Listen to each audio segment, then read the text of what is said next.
একজেতা আমাকে তার সঙ্গে ঘনিষ্ঠ হওয়ার প্রস্তাব দেন বললেন রীতা ভরি। আরজিকর ধর্ষণ কাণ্ডে প্রতিবাদে মুখর গোটা ভারত। চিকিৎসক তরুণীকে ধর্ষণ ও হত্যায় ক্ষোভে ফুঁসছে পশ্চিমবঙ্গ। এরই মধ্যে নতুন করে তোলপাড় ফেলেছে হেমা কমিশনের রিপোর্ট। আরজিকর কাণ্ডের ঘটনার পর হেমা কমিশনের রিপোর্টে উঠে এসেছে মালায়ালাম চলচ্চিত্র জগতে যৌন হেনস্থার একের পর এক অধ্যায়, যেগুলো বেশ নাড়া দিয়েছে গোটা ভারতের বিনোদন প্রেমীদের। এরপরই যৌন হেনস্থা ইস্যুতে একের পর এক অভিনেত্রী তুলছেন বিস্ফোরক অভিযোগ। কলকাতার অনেক অভিনেত্রী এখন পর্যন্ত নিজ নিজ তিক্ত অভিজ্ঞতার কথা শেয়ার করেছেন। এবার অতীতের এক তিক্ত অভিজ্ঞতার কথা বললেন এই সময়ের জনপ্রিয় অভিনেত্রী রীতা ভরি চক্রবর্তী।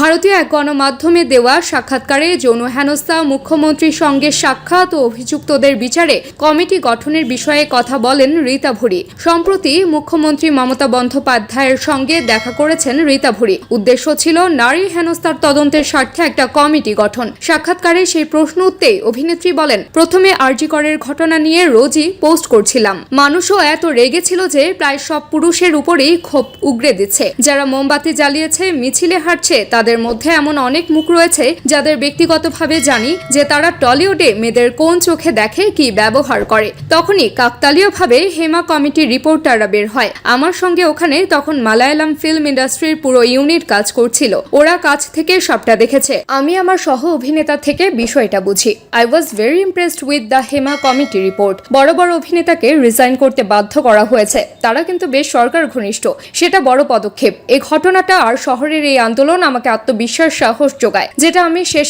8-10 বছরে পাইনি। এরা যদি এক হয়ে প্রতিবাদ করতে পারে, আমি কেন পারবো না? হেমা কমিটি রিপোর্ট যখন বেরিয়েছে এই সময়, তখনই আমার মনে হয় আমাদের এটা নিয়ে এগোতে হবে, নাও অর নেভার। তাই আমি সিএম কে ট্যাগ করেছিলাম। ওদের ক্ষেত্রে সরকারের পক্ষ থেকে এই ধরনের যৌন হেনস্থার তদন্ত হয়েছিল।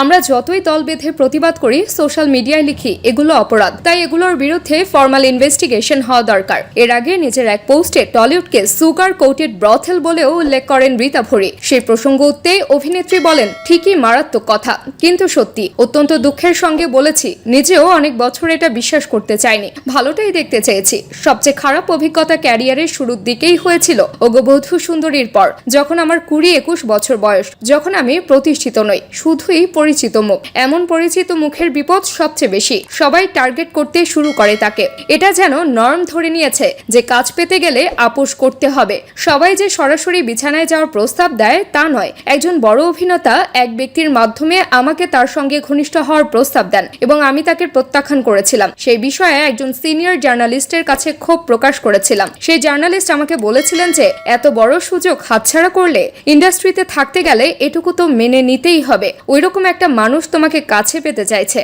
এমন শিক্ষিত মানুষের কাছে এটা আমি আশা করিনি। বলেই দিয়েছিলাম এসব আমি পারবো না। উনি বলেছিলেন, তাহলে তুমি কবিতা লেখো, অভিনয় করে কাজ নেই। এটা আমার কাছে খুব হতাশজনক ছিল। রীতা ভরিকে সামনে দেখা যাবে বহুরূপী সিনেমায়। এতে তার সঙ্গে অভিনয় করেছেন আবির চ্যাটার্জি। সিনেমাটি দুর্গাপূজায় মুক্তি পাবে। এর মাধ্যমে আবিরের সঙ্গে দ্বিতীয়বারের মতো জুটি বাঁধছেন রীতা ভরি। এর আগে দুজনকে ফাটাফাটি চলচ্চিত্রে দেখা গেছে।